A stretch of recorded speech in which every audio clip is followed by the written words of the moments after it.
Yeah, Cinder remix from Dark Souls 3 by Rotaka. Folks, you know what that song means. Oh my god, Come Twitch, on. why did you Come do this to on. me? Oh no. Oh no, what happened? What happened? Okay, so it decided that it was gonna buffer for like 15 seconds, and I reset the player, and then it gave me the Genshin Impact Oh ad rather. no. Oh, Twitch, how could you? Yeah. For a scrappy So, startup, you sure do screw over the small guys. so here we are. Here we are. What a great start. Like what probably one of our top 10 starts, to be honest with you. One of the I top 10. mean, this time it was entirely Twitch's fault. So Yeah. just saying. Okay. You know what? That's fair. That's a fair point you make there. Well, welcome everybody. This is Insert Credits, round 93, Multidimensional. I'm MrBond, And I'm Tormod. and here we are yet again for the 93rd time. Probably more than that, actually, if you count some of our other shows. And depending on how far back you want to go, prior to when we started doing this after College. college, this is now coming down to what, 11, 13 years? 14 years? Something like that?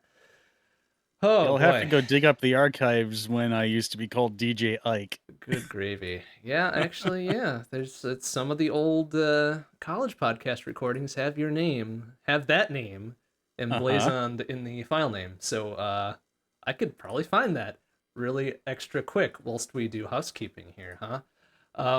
So we've already got the next couple shows lined up for September. My goodness, it's already August, huh? So September. Where's the summer gone? September 10th, it's looking like for round 94. I think that one we had already rescheduled off of the 17th because of some other conflict. Does that sound correct?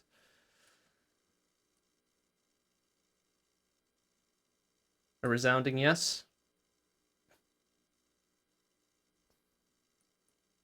Uh-oh. Oh no, I think Tormod's having trouble with his Discord because he is frozen and silent. Oh joy of joys. Oh joy of joys. Well, anyways, it looks like from my end then on the calendar, September 10th is indeed round 94. And then for October, for round 95, it looks like we have down the 15th, pretty much dead center in the month, which is good.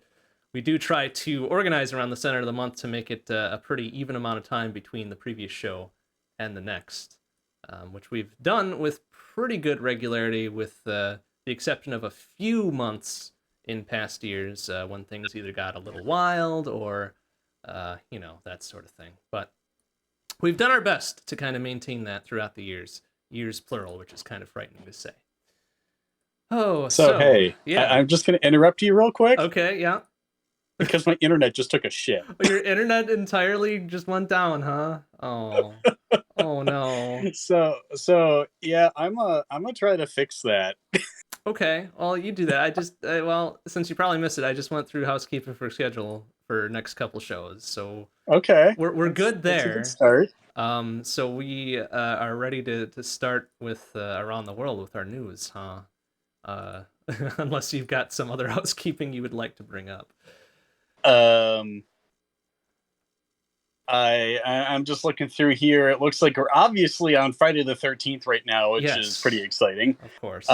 Next time we're going to be on Friday the 10th, which is not Friday the 13th, Okay, good. That does confirm what I and thought. we didn't schedule October yet. We did 15th. I thought.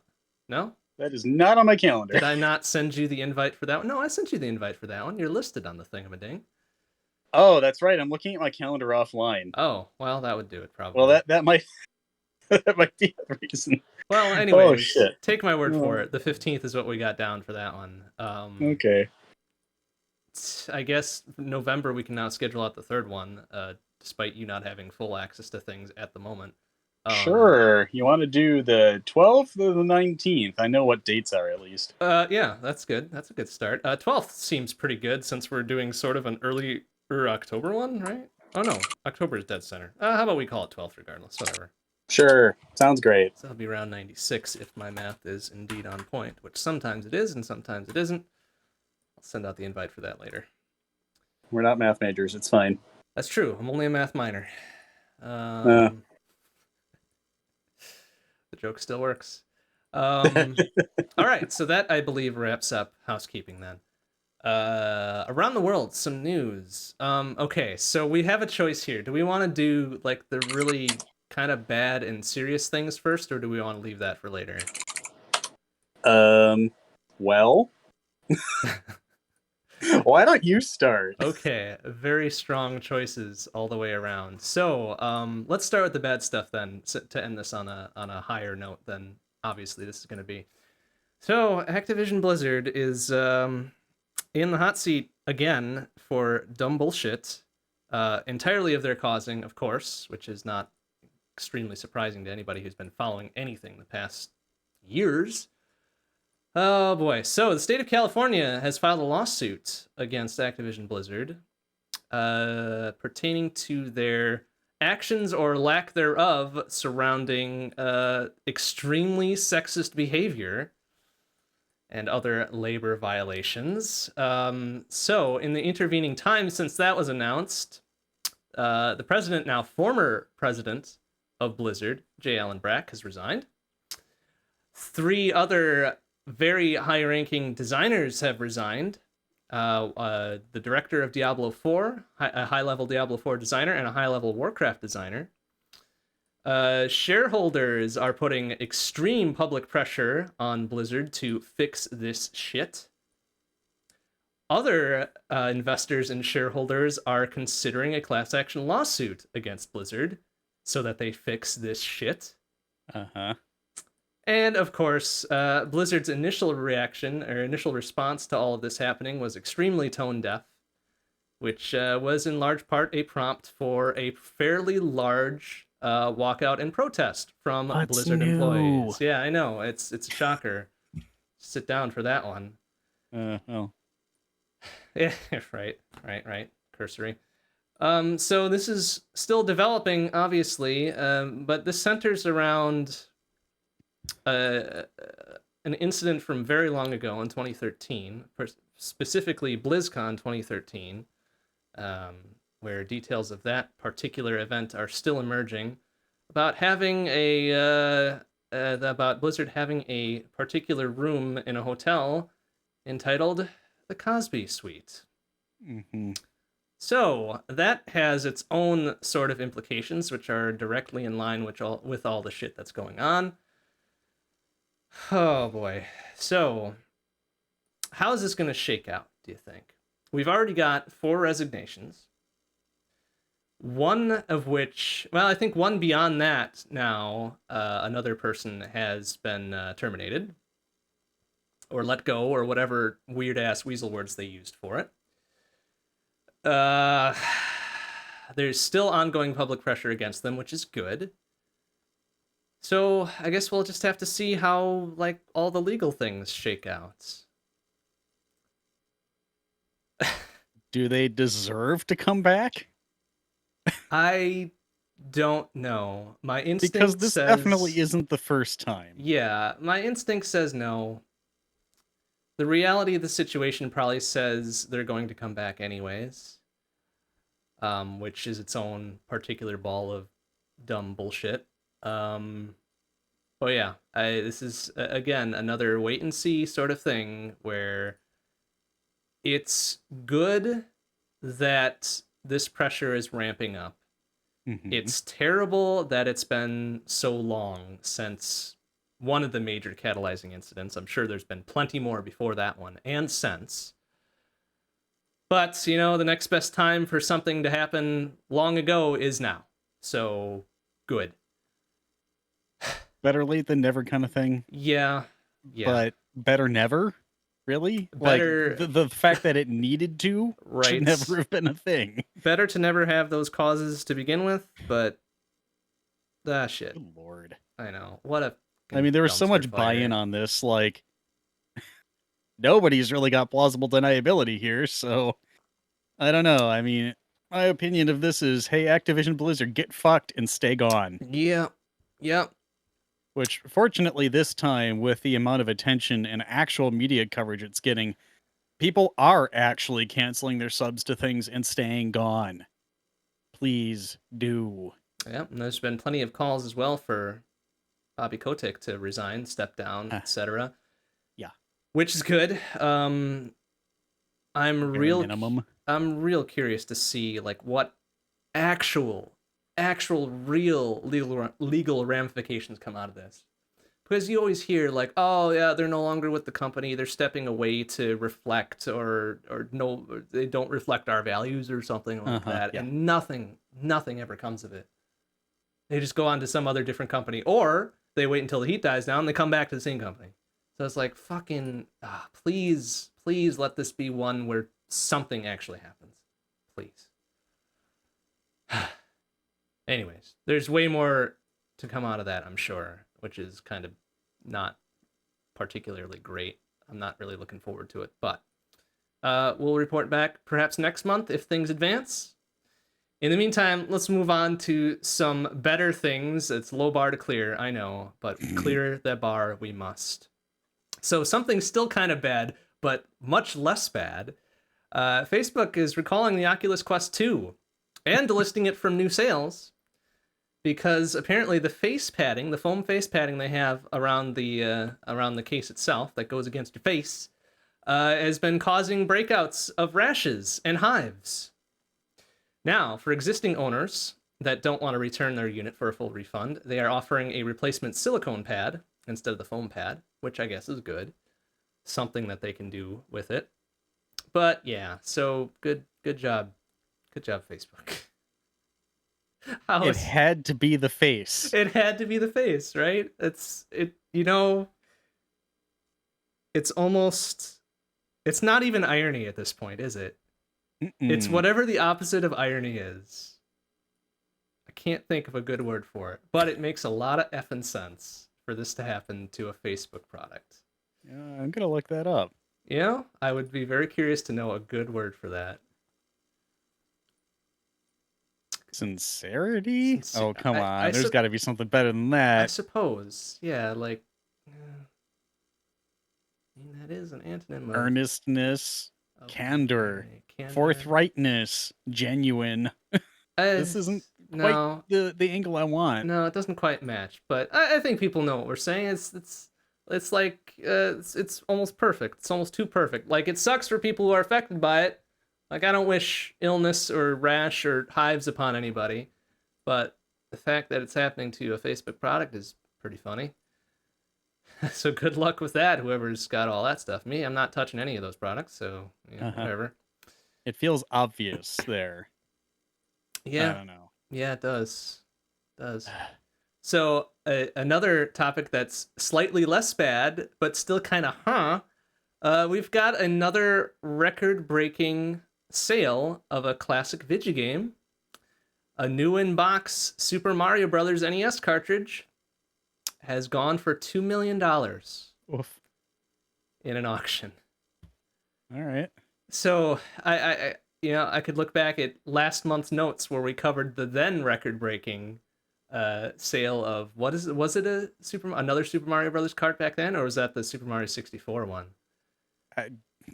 I've already purged it from my mind because I'm not going to be allowed to have that much money in my lifetime. Right? Okay. So, Super Mario 64, 1.56 million. Good lord. Last time. So this has been beat out by a 2 million sale of a Super Mario Brothers cart. Like you said last time, and I'm inclined to agree even more strongly now, that there seems to be a bit of money laundering going on here. There's no way. Like, I can respect the collection, I can respect the preservation, but $2 million? Really? Nah. There's something else going on. But hey, whatever. Wish I had that amount of money to throw away on a video game. Me too. Okay, so now something genuinely positive now that we're done with all the kind of weird crap. Spelunky and Spelunky 2 are set to release on the Switch on the 26th of August. So in case you haven't played either or both of those titles, and you have a Switch and you prefer to buy your games there, you have another option for getting your Spelunky fix. Come the 26th so of August. They did manage to beat the Steam Deck to market for handheld Spelunky. I suppose, yeah. So that's Despite that's all be of really these years. Yeah. as a side note, and it's probably obvious, I haven't played Spelunky 2 yet. I think we need to. I think I'm gonna be real bad, but you know, So what I've heard, we'll be able to do that. right? What I've heard so far hasn't positively confirmed crossplay between the Switch version and other versions. Oh, I Um, meant like in a couple weeks. Oh, right, that too as well. But in a general sense, there Right. is online play with Spelunky 2. I Cool. believe it is crossplay between the PlayStation version and the PC version. Okay. So I wouldn't be surprised if there was crossplay with the Switch version as well. Which is kind of strange, come to think of it, because wasn't Sony usually the one that was more apt to block crossplay Yeah. for platform lock-in and whatever? Typically, it was Xbox because they already had the integration between PC and Xbox with the Microsoft Store anyway. So, Right. Yeah. yeah. So I mean, I guess that's good that PlayStation is, or Sony is allowing that. So Mhm. hooray, you met a low bar. I guess. Yeah. And Sony doesn't really have a whole lot going for them right now, I don't think. Yeah, so low expectations, I guess. Maybe they're playing the long game. Mm. So good. We've got 26th of August for the Switch version of Spelunky and Spelunky 2. $10 and $20 respectively. Cool. So very reasonable. I will personally stick my neck out on both those titles being well worth that price. Yeah. Probably even double both of those prices. Triple, but getting pretty close there. Getting pretty close. Fair enough. Okay, that's all I got for news. How about you? All right. Well, speaking of things going or not for Sony, may as well start with that. So, Sony is finally turning a profit on the PlayStation 5, but only the disc version. So, the digital only version is still costing them more to sell. So, of course, usually with these consoles, they have to take a loss in order to get an established foot in the market. Once they build up the supply chain and have all of their parts, the part prices come down. It becomes less expensive to manufacture, that kind of thing. So, obviously, the PS5, the Xbox Series S and X, so on and so forth, they're all still rather hard to find. They're still selling out, but they haven't quite hit that point where it's profitable for both. And I think the digital version is probably more popular because it's less expensive. So you save $100, I think, if not more. I think it's $3.99 for the digital and $4.99 for the disc version, if I'm not mistaken. Okay. Maybe I'm $100 off on those, but those probably would be more popular. I know with my Xbox Series X and the fact that the what the hell is it called? The Game Pass Ultimate or whatever the hell I ended up getting because they had that trial for 3 months for $1. I filled up the terabyte that's on the console with no effort at all. There's actually a lot of really good Xbox games. Let's talk about Sony though. Um, I mean that might be the way of the future, especially when there really isn't a whole lot going on for backwards compatibility on Sony's side, whereas on the Xbox there actually is. But yeah, I don't know. I guess we'll probably hear more in the news about, oh no, Sony took a loss this quarter and investors are angry or something. So I mean, we'll hear something eventually because we won't not hear it. Oh god, what else do we want to talk about here? Okay, cool. So last month, I want to say on the 27th or 28th, Final Fantasies 1 through 3, their pixel remasters were released on Steam. Everybody was kind of like, okay, so you fucked up the last several years of attempts with this shit. These cost a whole lot for what they are, because you had the mobile releases, which looked like dog shit, and then you had the PC releases, which are the mobile releases on PC, and yeah, maybe not that great. So, they actually kind of seemed to learn the lesson this time, which is a little weird. I'm not used to like actually praising Square in this decade much. But so I ended up playing through FF1. Never actually played the game much before. Like I watched a little bit of it here and there. I played through like the first 2 hours. Well, okay, I don't even think I made it to the Chaos Shrine as a kid. I was just wandering and casting fire on goblins. But like I went through the whole game and I opened every chest in the game and did all this other stuff, and it was not as long as a game as I thought it was going to be, but it was still kind of adventurous for their final foray into their series that they were gonna probably die on. But it was a long game considering when it came out. Actually, I was really impressed. So obviously, there's support for 16:9 and all sorts of other aspect ratios. Much like most games these days, it still kind of sucks to try to capture.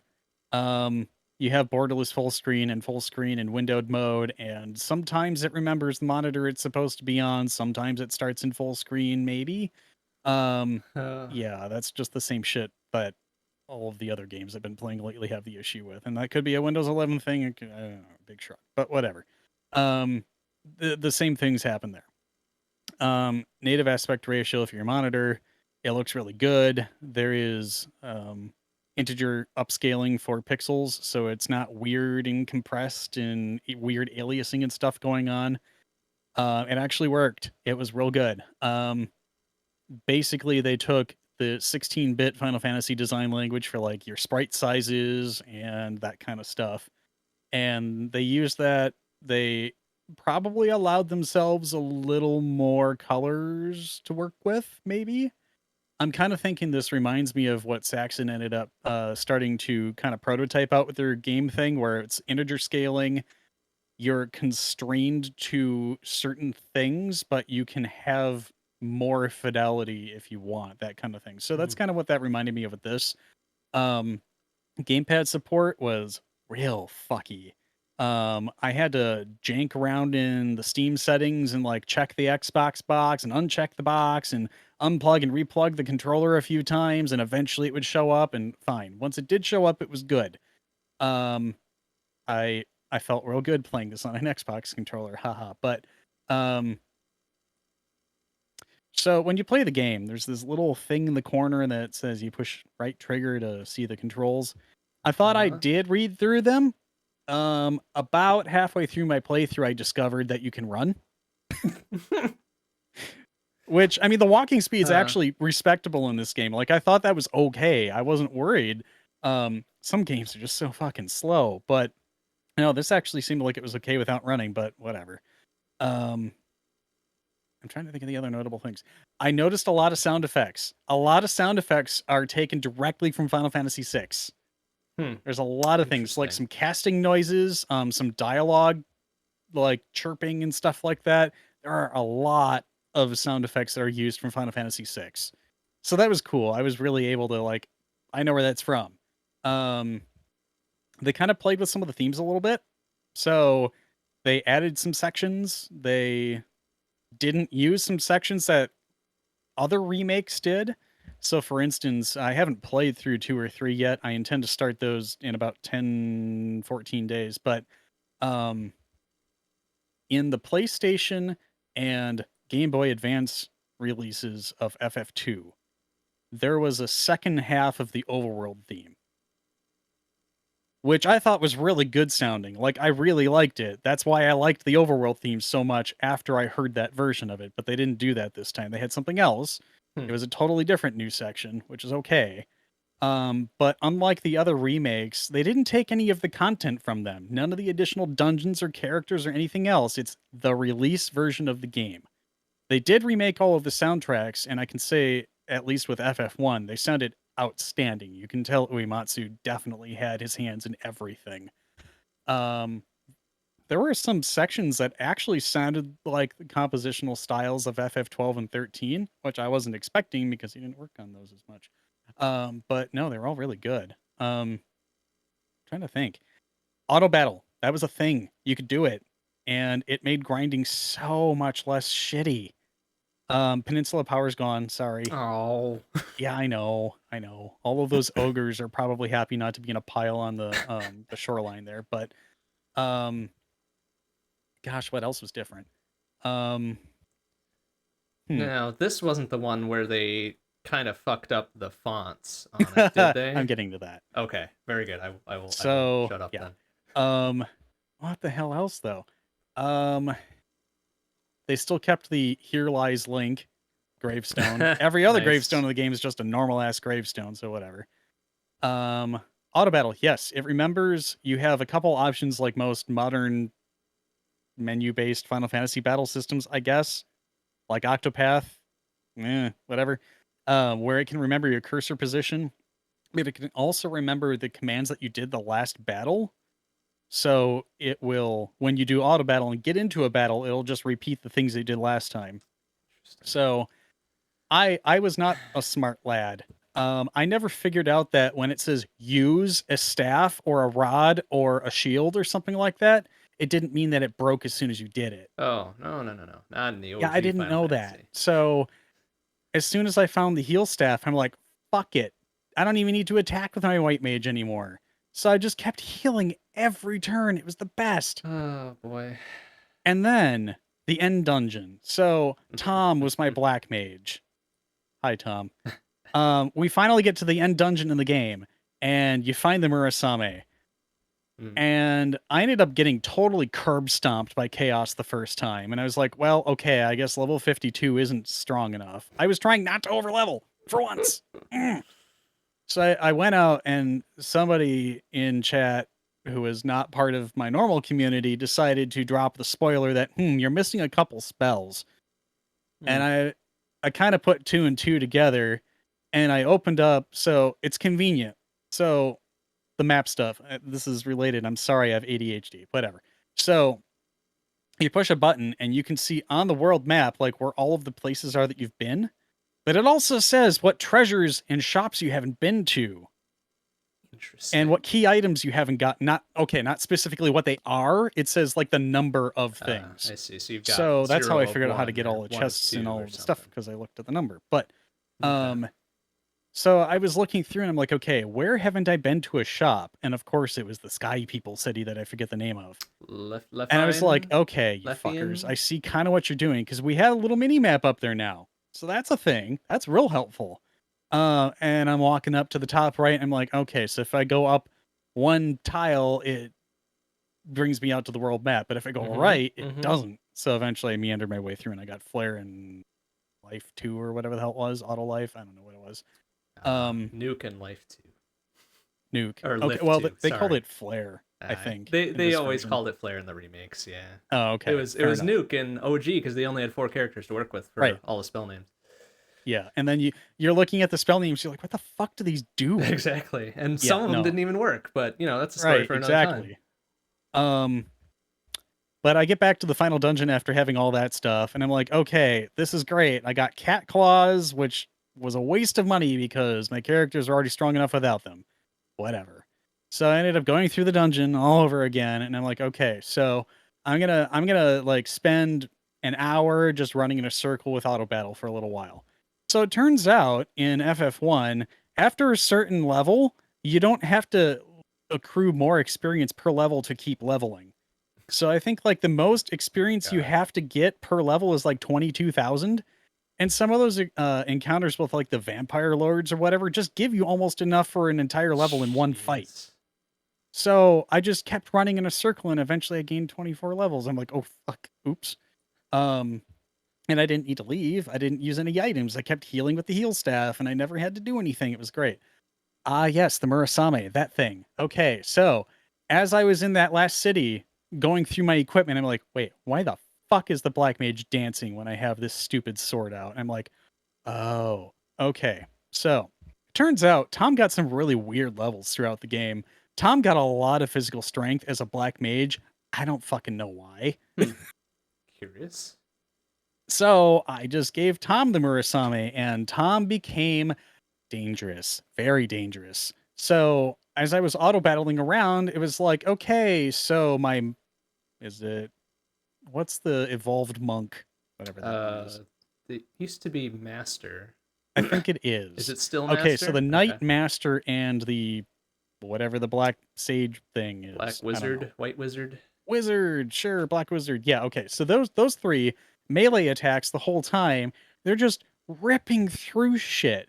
And we're going through these mobs that are supposed to be like able to confuse you and stuff, and they just can't. Like it just they can't get turns in. Their magic and I was just like chatting with people casually as I'm doing this, and I realized, okay, so I'm level 74 now. Oops.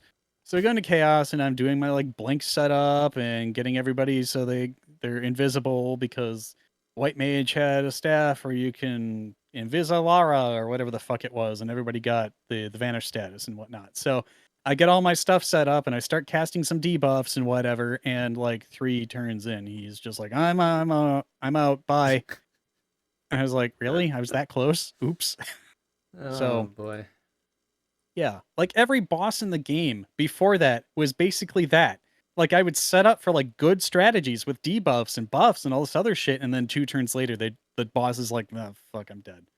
So I was expecting that for Chaos too, and then I got curb stomped, which is weird because the last dungeon I didn't have any issues with at level 52. So I don't know. I also thought talking to the 5 bats at some place near the final dungeon, cough cough, not spoiling, was a cute touch. So anyway, so the menu font. So if you've played any of the mobile ports, really that's what they were, that were on Steam, the 3D versions Mm. of 3 and 4, and 5 and 6, and oh god.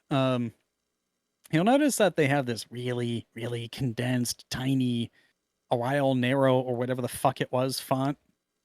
And the Japanese version looks great. It has a pixel font. It's wide width. It's fine.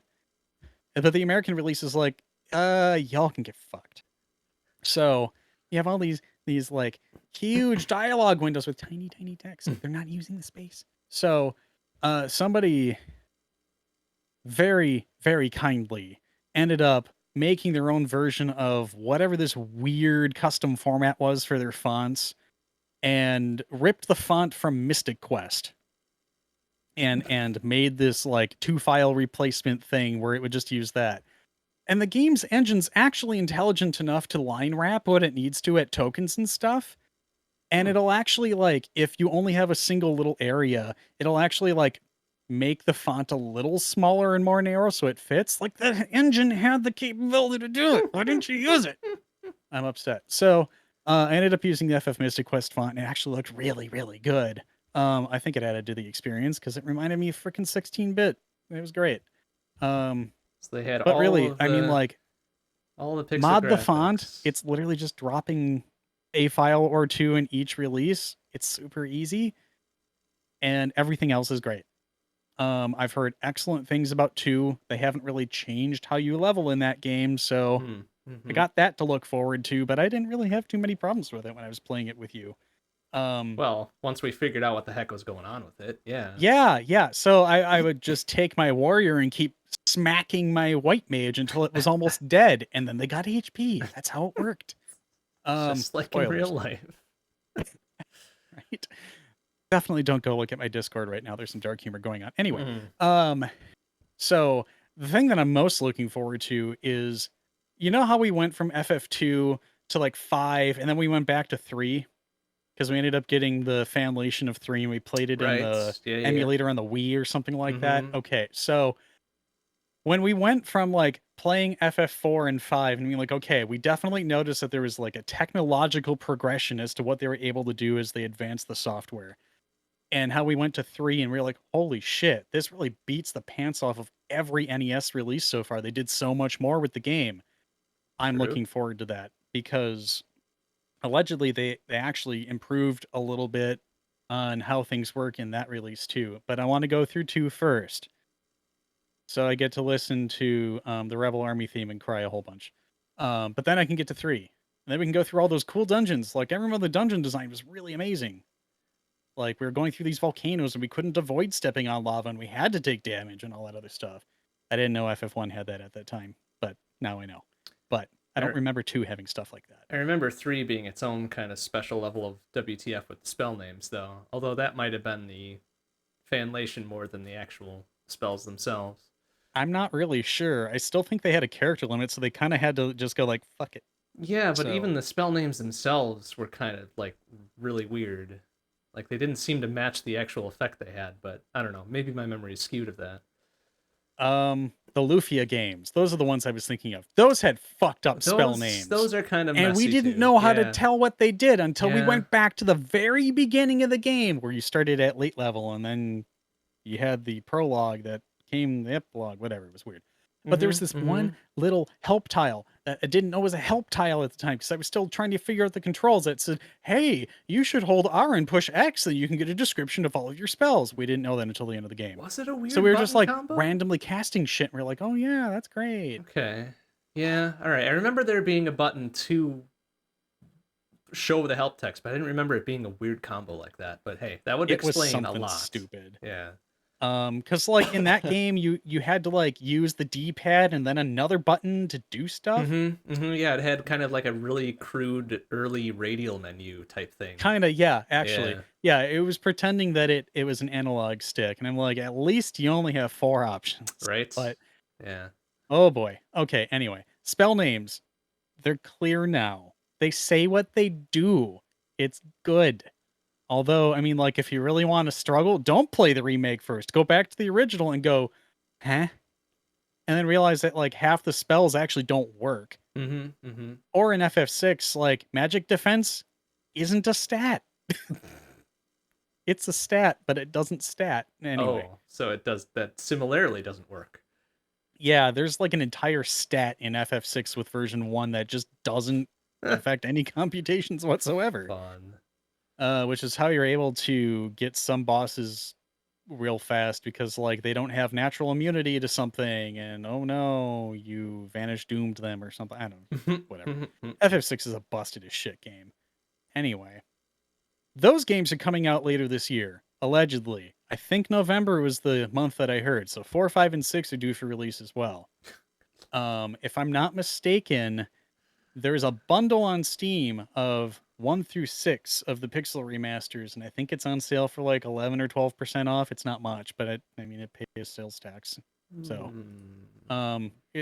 allegedly they run fine in Proton and or Wine, so I don't know, they're not really advanced at all. It's all the same engine, so if one works, the rest should work. But no, overall, highly rated so far. Obviously, I haven't played the rest of them yet, but they only get more advanced and have more story as time goes on, so I get to re-experience things I played more than 10 years ago. Don't mind me. I'm just gonna quickly check that bundle out. Do it. Seriously. I want to see like what people do to mod these because they've already started modding things in. They were able to mod this. I don't remember the dude's name, but there was an additional character in one of the remakes in FF2. I think it was the PSP release. Like, he's just not in the Pixel remaster, and somebody got him in the Pixel remaster somehow. Like so apparently the event system isn't all that are like weird and whatever. Like some weird they already side reverse character engineered. or just what's that? Just a side character, an NPC, or what? Side character, like a playable character. Oh, interesting. So yeah, I was reading about that today, and like people are saying, yes, the floodgates have finally opened for story mods and all this other stuff. Like people are going to probably try to remake all of the content from the other games that didn't get in and all that other stuff, which I would be really happy to go back and play. I'll just load up my end game save and go back and do all the other shit. That's great. I'm fine with that. But yeah, definitely if you want a link to that mod for the menu font, I can probably find that. I think I saved it somewhere. And I didn't have to sing that on a random Twitter post. And I'm like, that's what I want. Because originally there was a fix where you could copy the Japanese files on top of the English files and just rename them to be English. Interesting. Okay. And it just used the Romaji character set, which fine. All right. Because those glyphs were normal. I don't know. We're a little weird on this one, as they always are. But good games. Holy shit. I need to talk about my other stuff. All right. 22% off, by the way, for that Final Fantasy bundle. 22? Okay, cool. Well, that's not bad at all then. Do it. I did. Good. In fact, I downloaded Final Fantasy 1 whilst you were talking. Okay, good. I want to watch you play it now. Oh, boy. Let's just end the show. I want to watch you play it. Go. No, we've got like 2/3 of the show to go yet. All right, fine. I'll get on to other stuff. Valve and AMD are working together. So good. They're trying to figure out like how to best implement that APU that they have with the hardware and the battery and all this other stuff. And of course, Windows 11 just kind of like shows up unannounced like, hey guys, we require TPM now. And of Yeah. course, everyone's going to be like, I want to install the latest version of Windows. So they're working Okay. together, Valve and AMD, to get firmware TPM working on the APU so that you have the prerequisites to run Windows 11 and Yeah. they're also, now that it's more public that they're using an Arch base for Linux instead of Debian. We knew that to begin with. I don't know why this is new news. Did we? Like, it Um, only floated by my news feed a couple days ago. Was that buried somewhere in the spec sheet, or did oh people yeah, not catch it? yeah, we definitely talked about this last month. Interesting. Yeah. Man. All right. Well, memory's weird. That's No, all I Tom, got it to was say. in there. I don't think they announced it, but it was listed in the specs. But good joke. This is a good joke. That actually came up earlier today during my workday as well. Oh, good. About Arch. So, alive and well. Well, so they're also working together to co-develop an improved CPU driver for the Linux kernel. What that entails, I don't know, but it probably will try to have some efficiency gains, maybe some compiler flags overall that'll make things take less power to do. Sure. I'm just totally grasping at straws. That's allegedly something that they're trying to do. Now, of course, this is Valve's first foray into handheld devices that aren't controllers. So, people were asking, like, what do you intend to do when new AMD hardware comes out? What about RDNA 17 and all this other shit? Like, cool. All right. So, Gabe just came out and said, this is our first product in what we intend to have as an established product category. Expect more of these. Okay. That's what everyone wanted to know. Pretty direct. I can respect it. Yeah, absolutely. No, I mean, that answered everyone's questions. Like, yep, they're going to do iterative hardware design. Awesome. Fine by me. It's PC architecture. Not a whole lot changes over the years. If you want something that's slightly more efficient or faster or has better graphics, then you just get a hardware increment and you sell your old one or whatever. You give it to your nephew, whatever. Who cares? That's how PC gaming worked in the 90s. You just passed your hardware down. But they're also, let's see here. Obviously, remote play is kind of a big thing in Steam. It's been a thing with Steam for, I don't know, let's say 5 or 6 years now, probably. They had little boxes and the Steam box and their little whatever. The software interlink between Steam clients across PCs. Allegedly, they have it set up where, you're in the same house and you have your gaming PC over here with its like RTX 2990 or something like that. And it's doing all the heavy work. So on the Steam Deck itself, they got an average of 8 hours of battery life by playing a game that's being rendered somewhere else. So that's actually not all that bad because obviously it has to use network. It still has to display the stuff. And run an operating system and all that other stuff. So I mean, like, that's actually pretty cool. Even 2.5 to 3 hours with playing a game actually on the machine, rendering at 720p, that's respectable. And if you don't have an outlet near you, you're probably on a plane or something anyway, and you should be taking a nap. I don't know. I say this as someone who's about to be on an airplane in a depressing amount of hours soon. And should be taking a nap during said thing. Yeah, it's a direct flight, 90 minutes. But damn. All right. Yeah. I'm rambling. So, yeah, I'm really super stoked for what the Steam Deck is doing. It's encouraging further development and refinement of what existing hardware can do with the operating systems that run on it. Thank you, AMD and Valve, for working together to make things better for Linux. Yay. Yay! And I want to see what this does. Like, it's no longer a black box product where everyone's like, I don't know how to write for this. It's some random ARM architecture that only runs this particular kind of engine code and all this other shit. I'm not shitting on Nintendo or Sony with their PSP and Vita and whatnot, but like, common architectures are going to bring the prices down. They're going to have fewer scalpers, and it's going to be a hell of a lot easier to release games that you can already test on other hardware and be like, look, it works on a handheld, we're done. Like, it's just going to make the release cycle faster and more predictable. So, all right. I've ranted about that for 2 months now, but I'm done. Good. Time for some tune skis then, huh? Give our Yeah, voices a rest. Yep. All right. Well, let's get us started off here. Seal of Seven Sages by Nigel Simmons from The Legend of Zelda: A Link to the Past, followed by Warriors by Astral Tales from Tecmo World Wrestling, ending with Whispers in the Dark by Rebecca E. Tripp from The Legend of Zelda: Twilight Princess.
Okay, we just spent like nearly an hour talking about games in the abstract sometimes, and then talking about games in the unabstract sometimes.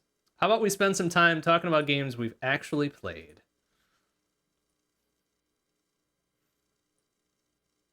Tormod, unmute yourself there. I'm gonna stop you right there. Oh, you know. So speaking of things that people have played in the past, maybe not this month, but see, I've been getting in the habit of muting my mic before I go pee. Like nobody wants to hear the getting back into your seat and stuff. So okay, No, sorry. oh, I think it lends It was too nice. lends an air of authenticity to the thing, you know? Yeah, This I is guess. what the real folk deal with: is the squeaky ass chairs or the monitor stands or the microphones or just whatever. Yep. Yep. Yeah. See, now it's performance art. So Yeah, exactly. See? I just happened upon this like 5 seconds before that song ended. This is perfect, and I had to share it. That's one hell of a crab rave. Oh my goodness. Okay. Yeah. I see it. So, Okay. vocal That's all I wanted to description: it's a crab with two Glocks dancing back and forth. Uh-huh. Very good. Very good. Dual pistol's best weapon. Anyway. Moving on. You played a shitload of games, as you always do. Yeah, I suppose I have played a number of them. A number less than 10, but greater than 1. Oh. Several, in Good. fact. So this week, well, not this week, this past month between last show and this one, I finished up Shift Quantum. It was a nice little sort of chill, I guess, sort of chill puzzle platformer. This was not necessarily a direct sequel, but a spiritual sequel to the game entitled Shift, which was itself a Flash puzzle platformer. Cool. Made by the same developers, Fishing Cactus. So it was neat to put that together. The ending was kind of weird in so much as it was really abrupt. And it happened in such a fashion to make me go, hey, no, I want to replay that last level again just to make sure I didn't miss anything. And they wouldn't let me. So I'm like, fuck, come on, I just want to see this one more time to make sure I didn't miss anything. But they're like, nah, you can't play any of the story levels anymore. You can only play just the straight up puzzle ones. And if you want to play the other ones, you got to start a new file. Like, no, I'm not doing that. Sorry, but it was an enjoyable game otherwise. Like, very, very competent puzzle platforming. It was high time for another game of that ilk. So I'm glad I did it. So after that, I started up Hyper Light Drifter, and I actually managed to finish that this past Wednesday. Fun, very visually striking action. No, I wouldn't say RPG, because you don't really level up and get upgrades. You buy upgrades and shit, but it's not really Metroidvania either. It's more like action adventure. Very chunky pixel style, which I love.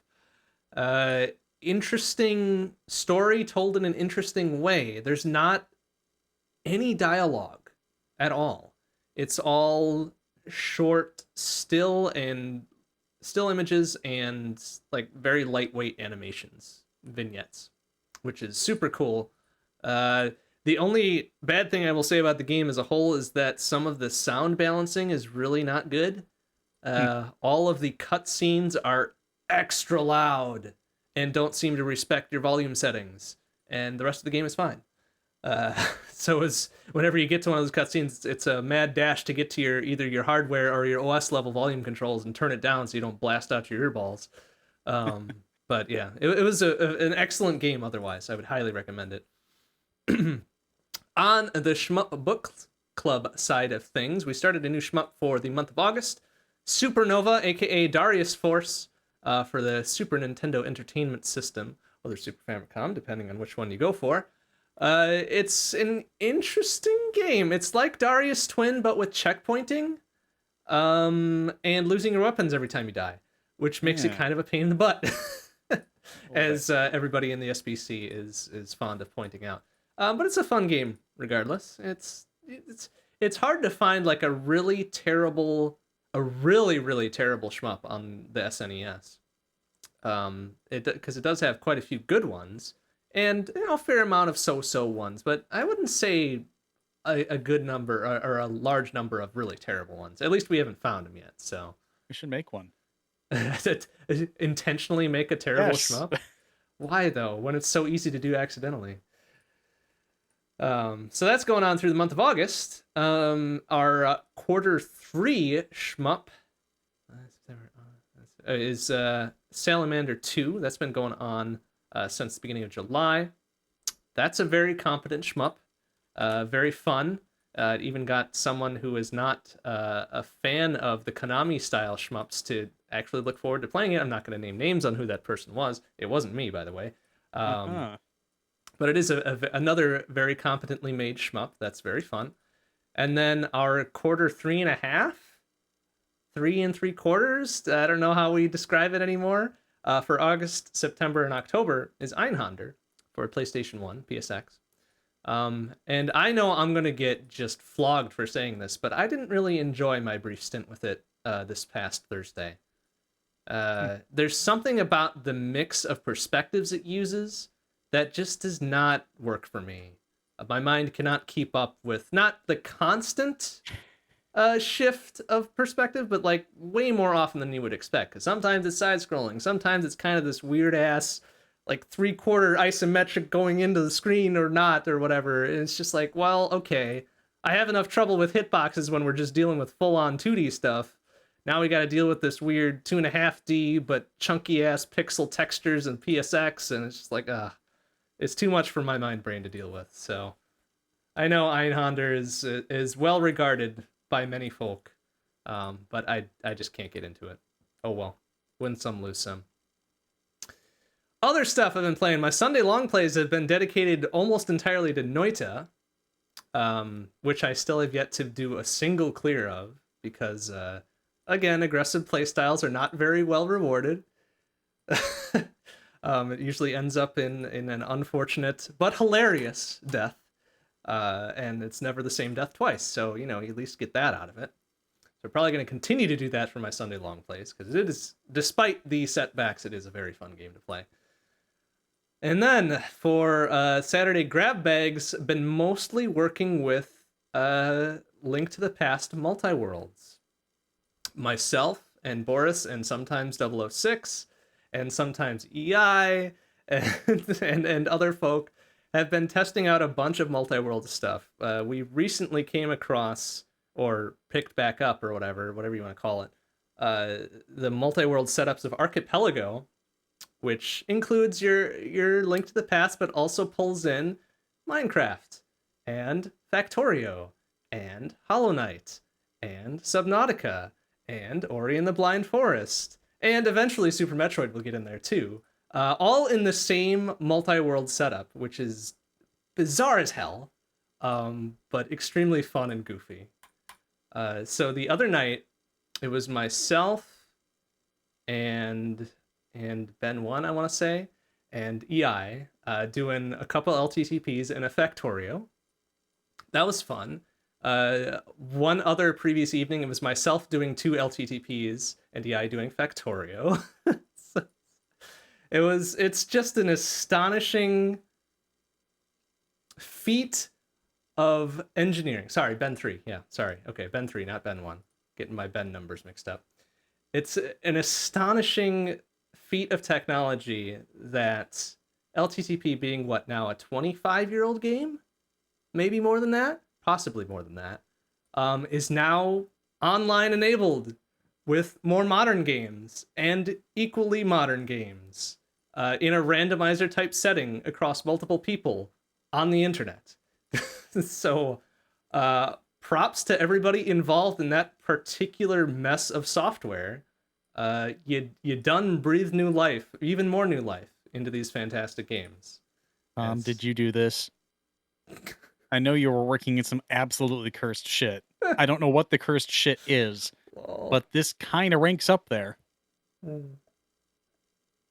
The funny bit, and I'll share a personal anecdote on this because it's funny to me and kind of terrifying to others as well, is that the Archipelago Link to the Past client, which runs through Python of all languages, originally did not support having more than one Super Nintendo, either console or emulator, against the same socket connection to the PC. So I went in and put that in. And it was just weird as hell. I wanted to do it though because I'm the stupid idiot that runs 2 instances of LTTP on my own machine to play 2 instances at the same time. So, you know, just a bunch of weird shit. You like the pain. It's an interesting sort of pain. That's very entertaining and very fun to do. But then, like halfway or maybe even a third of the way through, you're like, why the hell did I do this? And oh well. That's the thing about it though. So we're gonna try to set up some really probably stupidly large multi-world shenanigans with, it sounds like 8+ people now across probably at least 3 games, at least 3 different types of games, and possibly multiple of the same instance of games. So that's going to be a thing that we need to somehow coordinate and get people's schedules lined up for. And anybody who wants to join in is welcome. Because the more people that there is to spread the pain around, honestly, the more fun it is. And probably the more entertaining it is to watch, too. So that's a thing that is coming up in near future. Couldn't tell you when exactly, because that is still in the early planning stages, but in the near future. And that's what I've been playing. A whole bunch of weird shit. It could be the TLDR there. Hey. So, guess what I played? What have you played? Final Fantasy Pixel Remaster. Wait. Done. Next section. Wait a minute. Hold on. Let me sit down for that one. Yeah, no, that's all I've played. So when are you planning to start up number 2 then? Okay, soon-ish? So today is the 13th. We're flying out at ass o'clock, and we're not coming back until like midnight on the 18th. And then it's my birthday weekend, and I have a hospital go live because well, happy birthday. I'm involved in everything these days. So realistically, the first day I can stream something that has like story in it, because I don't want to just like leave weeks of time, because I'm good at that and forgetting to go back and play games Octopath. It's probably literally on my birthday. I'm probably going to end up starting on the 23rd. And if somehow Vlad gets the night off for some reason, we'll probably hang out. But otherwise, it's going to be either that or the 24th, probably. Yeah. So, but I intend to start FF2. I vaguely remember how that game starts. Something about a rose, something. Yeah. I mean, yes, a rose is involved as a symbolic thing. Uh-huh. I'm pretty sure I remember what it is. Beyond that, I just know like, oh no, you start the game and you die. That's about it. Yep. Yeah. And sometimes you're wandering on the world map and you're like, la da da da da, things are great. You happen to step one tile in the wrong place. Oh god. Yeah. Yeah. It definitely does have the whole discrete zones of enemies. Yep. Especially late game. Oh shit. I forgot to mention. Okay. So good features that are probably going to be in all of the games. So you obviously get a mini map, but you can just save. You don't have to go to an inn to save. You can actually save in the world map. Oh, that was part of the charm of trying to run your ass back before you die and lose all your progress. Yeah, so about Marsh Cave, fuck that place. Yeah. Notorious, even to this day. I had to go back in 3 times. After I cleared out one floor, I was like, okay, I can make it back to town, barely, with no more antidotes left, with enough HP to heal and save again. Yeah. And then I can roll the dice whether I'm going to get to a shop to get antidotes or not. Yeah, that's Marsh Cave. That's Marsh Uh-huh. Cave. Yeah. So that was the only place in the game that I actually had issues beyond the chaos fight. Anyway, so there's maps. There's maps in the game. You get a mini map, you get a maxi map, well, and you get in dungeon maps. You don't even have to explore. Wow. You just like when you're on the floor, you open up the map and you get the whole floor. It's so nice. Kids these days are so spoiled. Yeah, damn, I am. Oh man, that made it so much easier than me just walking my ass around and being like, I'm gonna die, and then just not exploring because I was too afraid to die.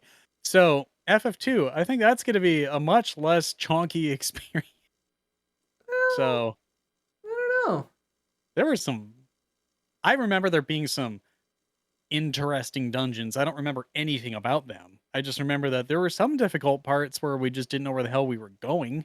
Yeah, I think once you figure out the critical path through them, those dungeons aren't terribly long. Yeah, except for the last one. The last one I remember being just a slog. It was a long time ago. Yeah, it sure was. It sure was. About was. 10 years. Was it? Yeah. 2011? It was shortly after we started living in the apartment. Oh, it wouldn't have been 10 years then. No? Close, probably 8. 8 or 9. Okay. Yeah, you're probably right. Yeah, I was probably in my own apartment at that point. Okay. Oh, yeah. And Still, yeah. That's like a good part of my life ago, fortunately. Yeah. It's one way to make a person feel old. Older, relatively speaking. So you're not that far behind me. You're not that far ahead of me. Exactly. And then we're just going to wait until the 22nd, and then I'm going to hear all about it until it's my birthday, and then it will be silent for another 364 days. You're not going to hear anything about it from me. You're going to hear about it from somebody for like a day or two. And then maybe from someone whose name is entirely composed of numbers and white spaces. Right, correct. So, yeah. I don't know. I am rambling again. I'm looking forward to FF2. It's probably starting on my birthday. My birthday is the 23rd. It's a Monday. Convenient to start a week of playing an RPG where I don't want to like have breaks in progress. I was not expecting FF1 to last me 3 streams. I was expecting more. But I was like, well, I guess we're done. Oh, you were expecting more? Wow. Okay. I didn't know. Like, the only reason it was so long in OG form was precisely because you didn't have maps or running or saving everywhere. NES Atlas cough. Yes, exactly. But I would have been that guy. I was trained from an early age to have a strategy guide. Fortunately, these days, I don't do that. I like to explore in my games. So this time around, it was like, okay, I just want to play the game. I don't want to be frustrated and hate myself. I know what Nintendo hard was like back then, and it still was pretty hard. I only looked at the maps if I got kind of spooked by something like, oh no, I got turned around because my sense of direction doesn't exist. So, but it was really nice. Like, you can open up the map, you see like the kind of quadrant area that you're in, and then you can get the whole view of like you can pan around and stuff. It was also interesting in that if you were inside of a treasure room and you open the map, you get to see the inside of the other treasure rooms on that floor, but you can't unless you're inside of one. Okay, interesting layering effect going on there. Yeah.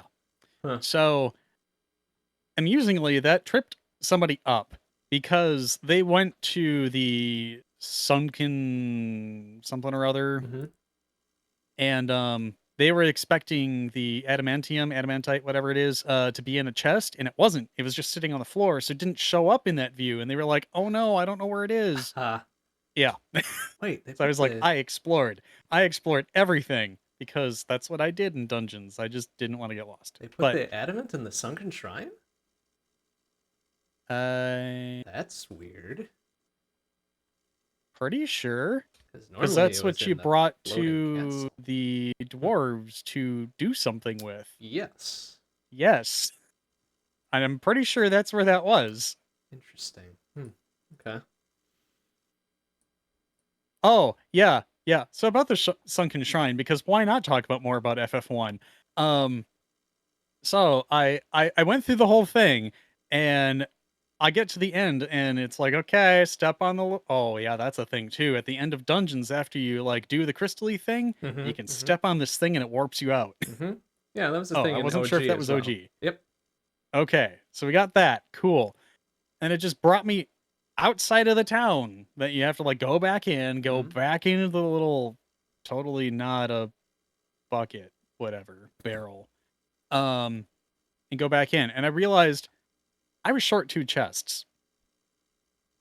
So I went all the way through. I'm like, it had to have been on the way down because I thoroughly explored the top floor because I talked to all the things that totally weren't mermaids and whatnot. And I went all the way through, and I was like, okay, what the fuck? I go through again, I get warped out, I come back in, I go back inside, I go upstairs. Yeah. It was the centermost room. I just somehow passed it up because I got distracted by someone walking around. I was like, ooh, okay. Yeah, like, ooh, squirrel. Yeah. And it was just inconsequential crap. Yeah, I'm sure it was trash, right? Yeah, it was like, I don't even need any more money at this point in the game. Sure, give me another 5,000 gil. Like, by the time I was at that point in the game, I had like several 100,000 gil that I just could not spend. So that was a thing. Anyway, I'm sure I'll remember more, but I could do that later. Very good. Then, time for Toonski's Part 2, huh? Let's start off with a remix from Super Metroid entitled The Last Metroid by YMK. Then a remix from Animal Crossing New Horizons entitled RK New Horizons by Rakos and Keezy CP. And then finishing off with a remix from Metroid Prime entitled Cradle of the Kozo by Prophetic Music.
So as it turns out, the site that we normally use to generate our random ideas and genres and themes and whatever for our new and awesome ad hoc design section, that site is apparently down for maintenance at the current juncture. So we quickly found a different site to generate some stuff for us.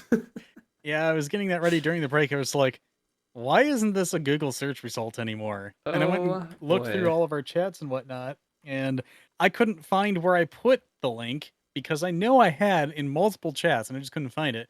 And I remember it was in Baroque Creations. So I ended up searching the same thing I searched last month and the months before. It was Baroque Creations game genre randomizer. Nothing.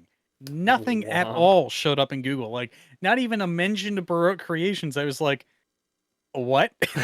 So then I searched Baroque Creations and I'm like, okay, this sounds right. So I go there and it's just this plain text. The SSL cert's busted on it. It's just under maintenance and like shocked Pikachu face. So I found a different one. It's a little more comprehensive, but it's less zany, which is upsetting because I liked the zany, but it is what it is. That's all right. We'll make do with this. It does give us, instead of just genres and themes, it gives us genre, rule, and I already forgot the other two because I closed it Setting out. and But theme, yeah. setting and theme. There we go. So we'll adapt. We can adapt. We're nothing if not adaptable here. Yeah, we'll go with that. Considering we do ad hoc designs every month. Like you got to be able to do something with it, right? We have to ad hoc the ad hoc. Yes. Right. So easy peasy, no problem. All right. I think we agreed same rules as before, right? The three attempts, and on the third one we're stuck with the third one. Yep. All right, let's go. Let's see if this new one will punish us or not. I rolled a 2. Not that it matters, but anyway, I had to roll the d20 because Why as you do. not? Right. All right. All right. Attempt number 1. The genres are VR and stealth. Okay. The rule is running out of power. Okay. The setting is zombie. Writes itself. Okay. The theme is satire. It's a bit of a curveball in that last one there. Shaun of the Dead VR. Okay. Yeah, that really designs itself, doesn't it? Yeah, kind of. Like, that's a little bit too easy, I think. Yeah, I would agree. How about Okay. reroll number dos here? Or All roll right. number dos? The first reroll. Whatever. I rolled a 15. That bodes Okay. good luck for us. If that were a skill check, we'd probably pass. Oh no!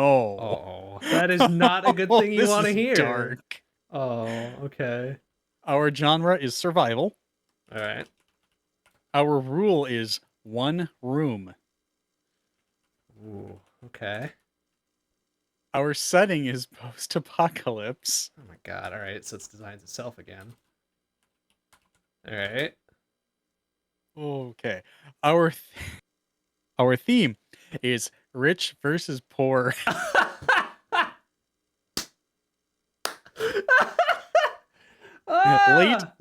late stage capitalism. Rich versus The poor. game. Oh shit. Oh man, sometimes art imitates life. Yeah, it reminds me of something I was reading earlier today where they equated poor people to dogs. Oh no. Yep. Mm-hmm. Just out there on the air. Thanks, Fox. Wow. Can we reroll?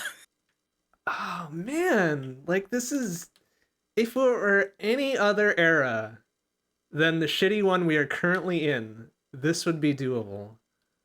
Yeah. But okay, Because at least then it would be like it would be less historical on the, observation. yeah, it would be less on the fucking nose. Yeah. Okay, yeah, I guess we got it. Like we're tied here. Okay, let's go.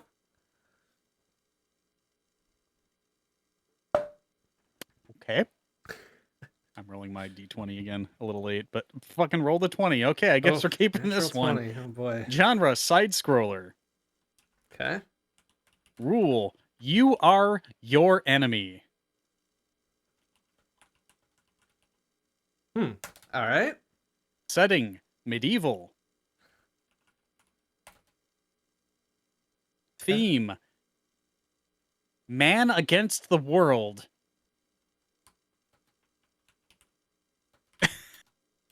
Huh. Did you write the second one down? I did, but then I deleted it. I can probably undo history. To Yeah, get to yeah. It. I think EI needs to. Yeah, Sure. EI okay. needs to hear that Okay. one. Here we go. All right. So we're gonna rewind a touch. We'll still use that last one that we just rolled. Yeah. But the second one we rolled here was oh god, survival, one room, post-apocalypse, rich versus poor.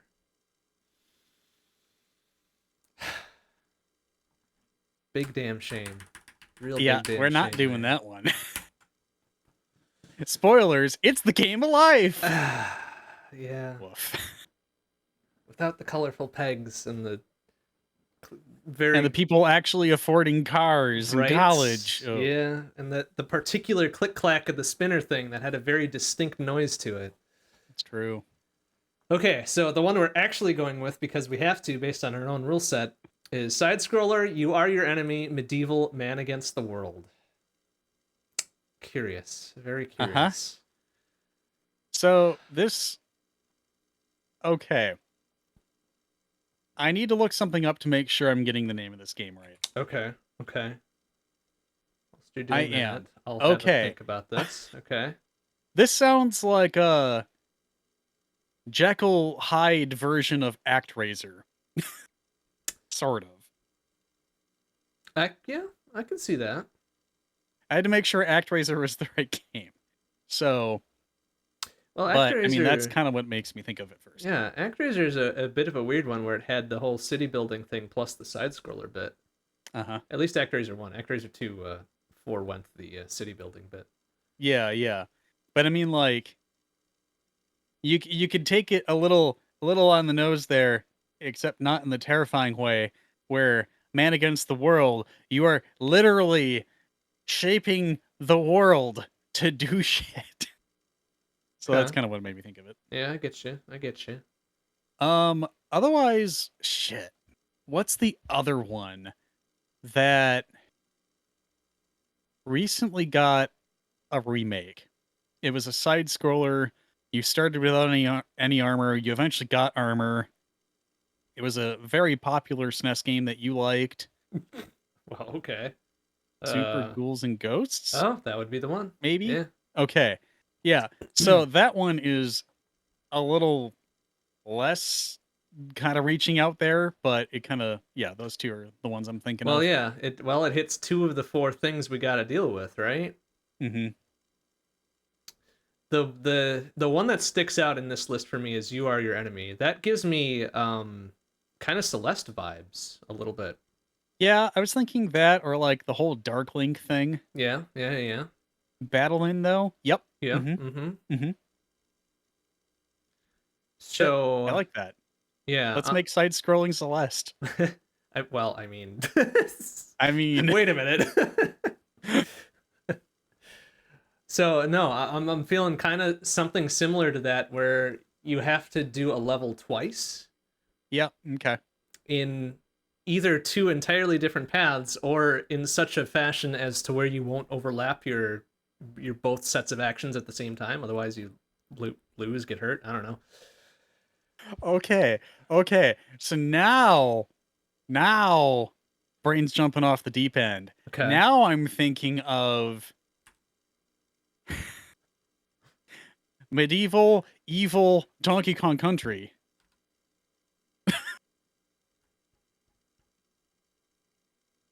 Donkey Kong Country, huh? Yeah. Kind of make me think of it. Like, instead of, we're going through jungle japes and, everything else that we're doing in Donkey Kong Country, you're like going through fiefdoms and like noble controlled land. and you're trying to get to the king or something like that. I'm just thinking of you're not a king. Anyway, Monty Python. Uh-huh, uh-huh, uh-huh. I'm just trying to like you are a peasant person who somehow comes into a dark power and blah blah blah, and you're making your way through all these territories and you're trying to get to the king. I don't know. Um, ah, Okay, so the other bit that this reminds me of, just very very briefly, is Prince of Persia 2, where I am too unfamiliar.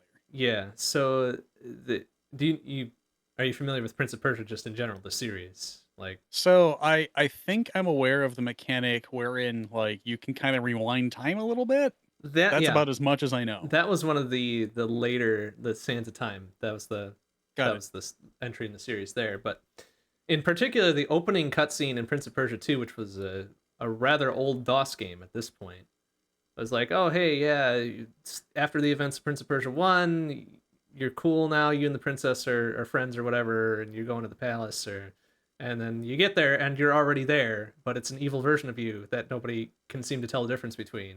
So you get tossed in the dungeon again or chased away or whatever.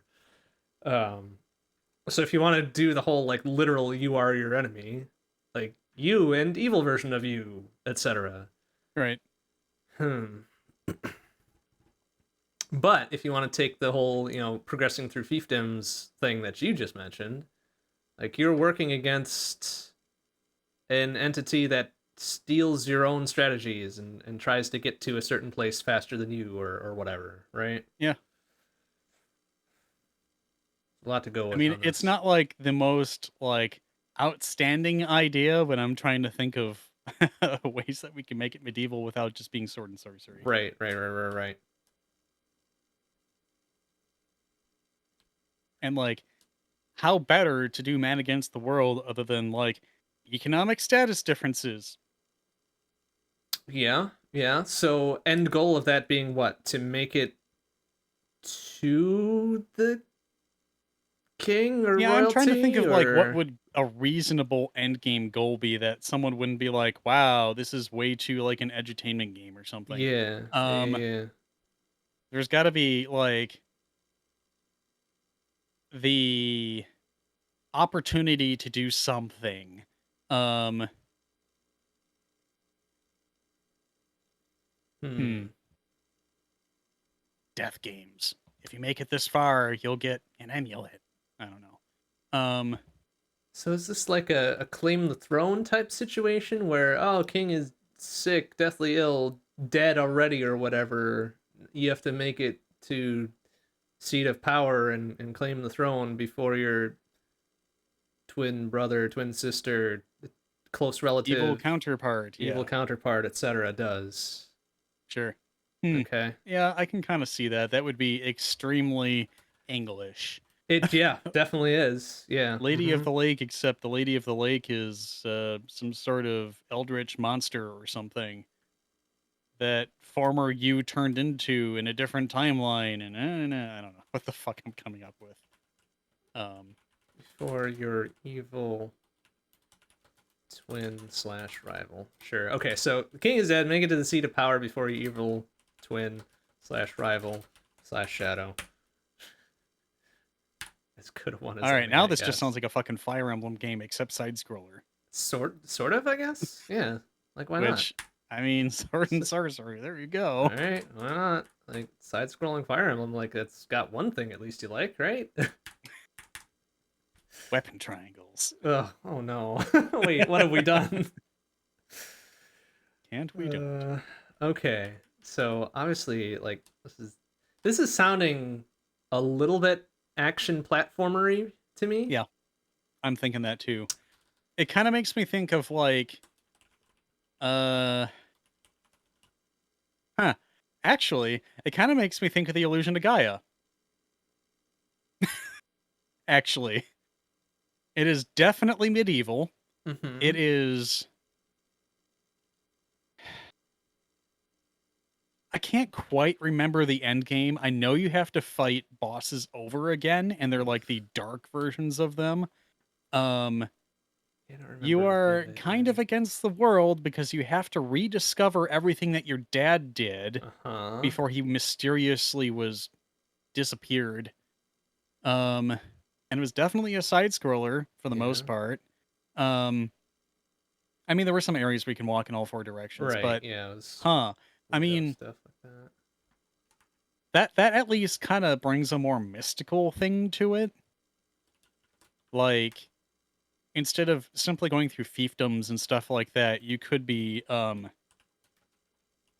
uncovering clues about how to save the kingdom by the knowledge that's granted from the artifacts that you find or something. I don't know.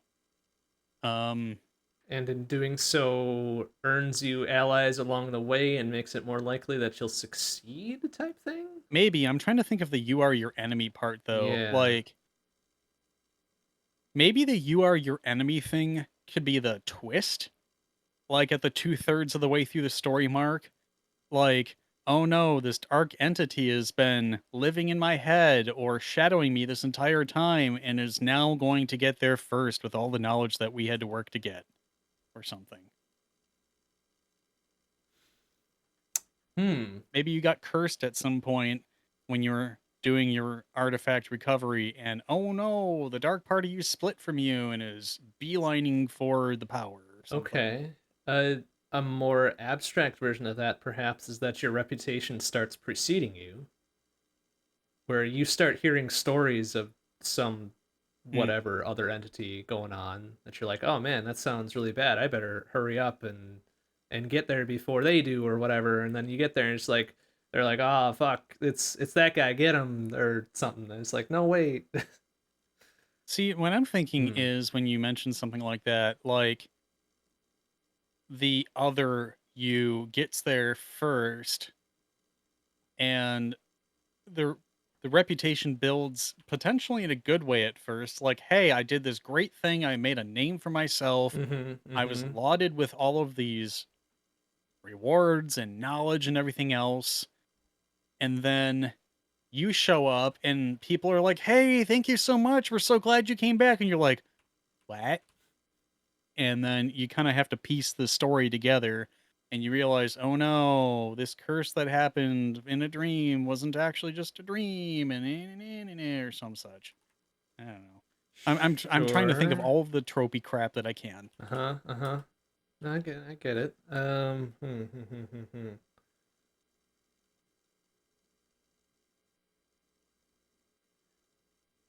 So at some point, then maybe when you get to the end, it becomes a decision of, well, do you kill your shade to take over because it did bad and you need to right a wrong, or it did too good and you're just an evil fuck that you want everything for yourself? Hmm. So this is the choose your own adventure version of Doom. Meh, yeah, I mean, more or less, right? oh no, you become Diablo. Oh no. Wait, no. I'm thinking of Diablo, not Doom. Sorry. Yeah, I was like, dude, wait, what? Just... No, we're good. Nah. Okay, yeah, I get you. I get you now.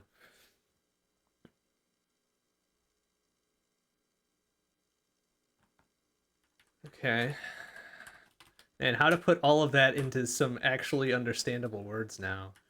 Uh, all right. Which one of these like spanning tree branch garbage things do you want to go with? Right? Okay. Well, we've got kind of the linear progression type thing is kind of a through line to all of this, right? Right. We're trying to get from point A to point B. Shit's happening along the way. And when we get to the end, we need to make heads or tails of it, right? Mm-hmm. So, does this change our story at all? What all we just kind of went through there? King is dead. Make it to the seat of power before your evil twin slash rival slash shadow, but it's a shade of yourself. But it turns out to be a shade of yourself. Does Either that something still that you're track? completely unaware of, or you got cursed or something. We need to figure out a reason this thing exists. Right. Right. So your ambition to restore the kingdom to insert stat here, state here, um, separated your benevolence from your thirst for power or something like that. Okay. Oh. Okay, but it turns out to be a shade of yourself created by your own ambition in your pursuit Yeah. of the throne. Very good. That's coherent. Ooh. And then the final battle is against you, but the avarice version of you or something. Right. Yes. Avarice, whatever. I don't know how you pronounce that word. I've heard avarice, but hey, it could be anything. Okay. Yeah. All right. Story and hook complete, I'd say. Inventory, medieval weaponry seems pretty predictable, right? Yeah. Swords, Like axes, if you bow and really arrow. want to like make it a little more interesting, you could have like skill levels for certain types of weapons. Like if you want to do short swords, groovy, you use them more, you get better at them. That kind of thing. Like now that I'm thinking about the suffer through things like FF2. Right. Um Right. that would I can give you get down with replayability, that. I guess. Yeah. You could choose to you could spec your character out at the beginning. Like, do I want to be more dexterous? Do I want to be something that can sustain blows a little better? I don't know. You can have little character build differences, and how we tailor the levels as we go through will make certain paths easier for certain character builds and stuff like that. Okay. So weapon proficiency and character build based on usage, more movement, more attacks, etc. And initial Sure. decisions when you start the game, I guess. With some, with some basis in an initial build. Yeah, and for this kind of thing, no Okay. proc gen. I want this to be deterministic because this would easily come into speedrunability Yeah. based on like at what point do you want to start changing the focus of how you started your character to improve upon other things, making the determination as to like what point in the game it's good to do that kind of thing. Maybe take a skill rank in blowing shit up and you can easily one shot a boss that's tailored for a certain build or something. Like I don't know. I'm thinking of like how people could turn this into a speedrun game because I think that would be kind of interesting. Yeah, I agree. I agree. So yeah, I would make the levels deterministic. The way that you get through them be based on how you chose to build your character as you went along. Okay. So deterministic advancements, really. Okay.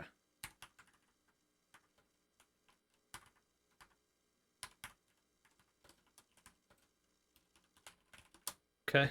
Good. Good. That slates out the mechanics pretty well.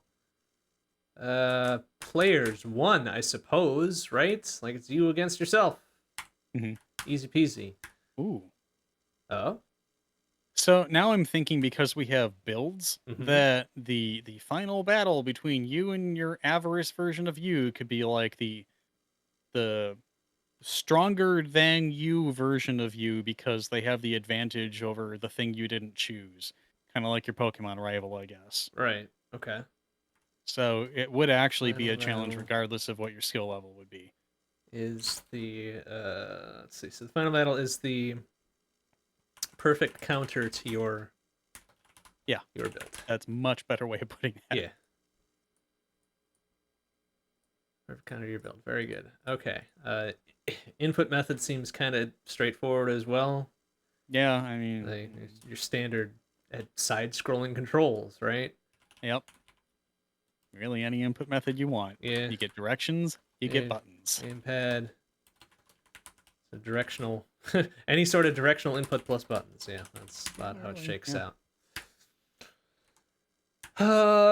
Graphic style.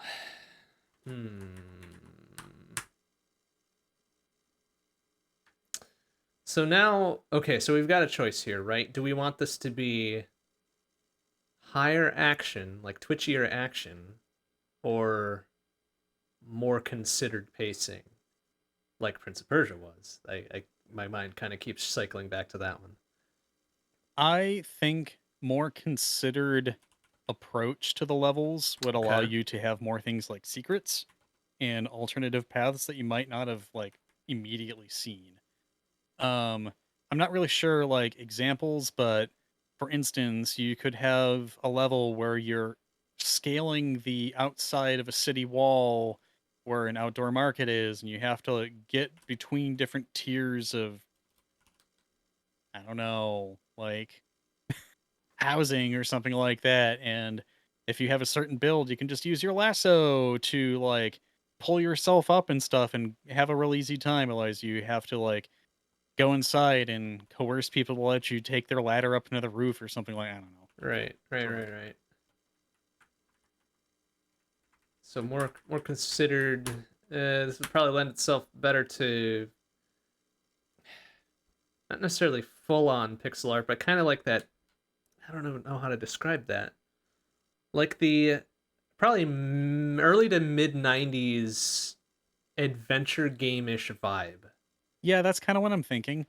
Um, I don't want it to be like point and click style involved, Right. but I don't want it to just be like I'm mashing the attack button fast enough to make things die and it doesn't matter.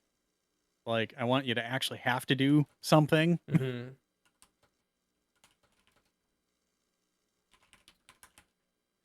I mean, I don't know how to describe this really in terms of a graphical style. A mix between smear and hand drawn animations type thing. Like I don't. It's such a weirdly. I don't even know how to describe that. It's such a weirdly standout thing in my mind about games from that era. Where yes, everything was kind of pixel by pixel hand drawn animation stuff, but there was some fluidity to it that kind of made it its own thing.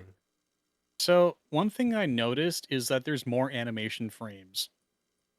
So, instead of just having like your four discrete frames of like how a normal side scrolling game or like Link to the Past would be or something like that, there was more fluidity because they had more frames going into the same amount of time when they had things going on. Right. Like, what I'm thinking is something like maybe one of the Super Nintendo or Mega Man games, maybe, where like using the Buster Sword or whatever the fuck it is. Like it's just it looks really cool because there's like this fluid motion and you have the little trail of whatever going behind it. Instead of you get 4 frames when you swing a sword and that's what Right. you get. Yeah. Okay. So yeah, kind of that. Was it Mega Man that did that? There was definitely a noticeable bit of frames in use, especially Mega Man X. I think where you could see X blink if you stood there for a bit, right? Yeah, sure. Mm-hmm. That's probably the one that I have the most experience like actually watching. So maybe that's where I'm getting those ideas from rather. Yeah, yeah, I get you. Yeah, that works for me too. All right. Like having a restricted number of pixels per tile or whatever you want to do with it or sprite, but still keep the game at 60 FPS or whatever, or some increment of 30 or something like that, but use more fluidity in how it interacts with things. So it's not just like a flame is like pixels moving a little bit and then it repeats the pixels moving a little bit or something like that. So it's not like it's Monkey Island or something like that. No offense to anybody who likes that. But just to have it more alive Right. while still having the restricted look, I guess. Okay. Yep. Yeah, that tracks. That tracks. Okay, and then the final bit on our list of things to fill out, audio style. Okay, so Hmm. for things medieval, I think sound design actually kind of makes a big impact. And with the levels being as varied and dynamic as they need to be, and like how different the content is from one to another, sound effects are going to be a big thing. The sound of murmuring and chatter in the background, like inconsequential stuff, but like you're in a town square trying to figure out what to do next. It's not like you're in Assassin's Creed or something like that, but like Mm-hmm. Mm-hmm. atmosphere. Um, I think with the levels needing to have more considered design because they are deterministic and they're more involved than just running left to right and calling it good. Because the levels are more involved, the sound needs to be as involved. So they don't necessarily need to be like, oh, well, we're just going to throw out the entire thing and say, well, so much for running on a Super Nintendo and using its limited fidelity for audio. I mean, we can still do something where it's lower fidelity, like lower quality sampling and whatnot, but having something that is at least going to lend itself to what we want to convey in those environments, like early PS1 sounds where it was CD audio, but like you can tell it wasn't the best quality. Something like that. So at least to still kind of get the low sample rate or bit crunch crap going on, but have it be high enough fidelity where it lends itself to like there's no ambiguity as to what this thing is trying to symbolize or point you toward or something like that. Okay. Highest fidelity, but well mixed background and atmospheric effects. Less focus on action sounds, I guess. Well, I kind of mean, weird, but we want to have appropriate, like, emphasis on what am I thinking here? repeated action sounds, repeated high action sounds. There we go. Highest fidelity, well mixed background and atmospheric effects alongside a de-emphasized repeated high action sounds. Yeah. I say I don't want to hear the same vroom, vroom, vroom, vroom, Right. as I'm like swinging a sword around like, okay. At least round robin that shit, but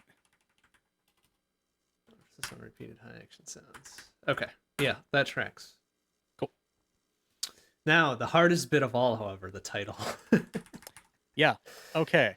So, Besides Girly Medieval Man Against the World. Man, if you wanted to go a Highlander route here, there can be only one.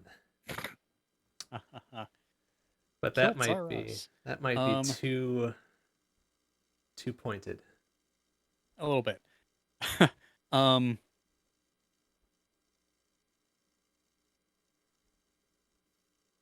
You can even do something really cliche like for greatness or Kingdom Come, or I'm pretty sure that's probably already a game. It probably is. For Honor definitely is already a game too. Right.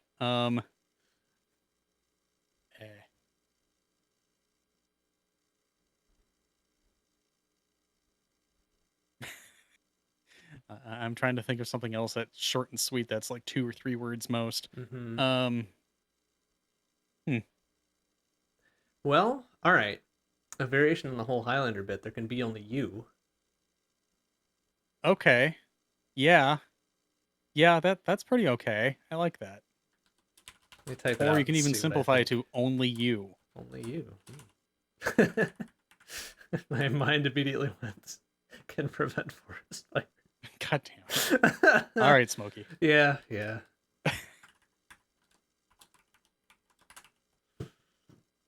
Oh, God. No, Brian. That's not appropriate. Never mind. Aw. Only you can prevent fascist takeovers. Oh. Exactly. Very on the nose. Exactly.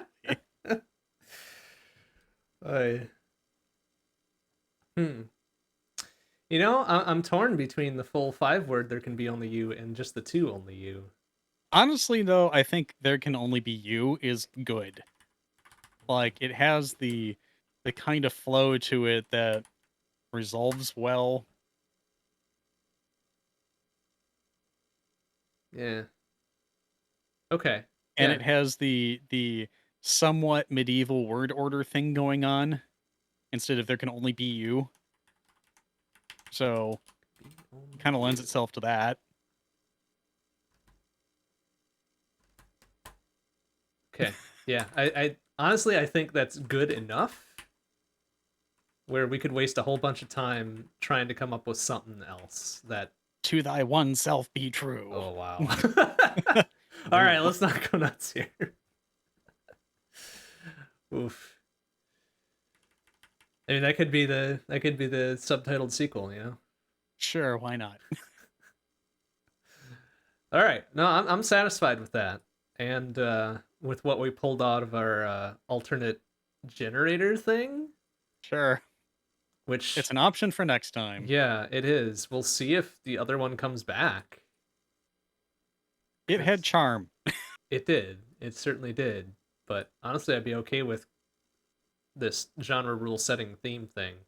Sure. I think it beats getting like 5 genres and 3 themes. But watching us suffer through that is part of the entertainment. It is. It is. It just makes it very. I don't know. I don't know how to describe it. It makes it very kind of difficult to make a cohesive thing out of that That's number true. of things. I don't know. I kind of like trying to find substance in slurry, but yeah. Well, I guess we'll find out next time if we can return to that, or if this one that we kyped here will have to be a little And I bit more shared the link permanent. to it. So I definitely have it in our chat. Yep, and I threw it in the notes too, so we've Okay, got it good. available to us next time should it be required. Well, good. I think that wraps up our ad hoc design here for this evening, which takes us to the end of the show, as hard as it is to believe, 2 and change hours later. Is there anything further we need to impart? Otherwise, we can hang it up for the night. Oh, let's see. Got a whole lot of things going on before next show, but I think we're going to be good. Very good. Well, thank you very much for joining us again, everyone. I'm MrBond. And I'm Tormod. We'll leave you with our typical closing track, a remix from Mario Kart Wii entitled Wind in Your Hair by Overclock University. Good night, everybody.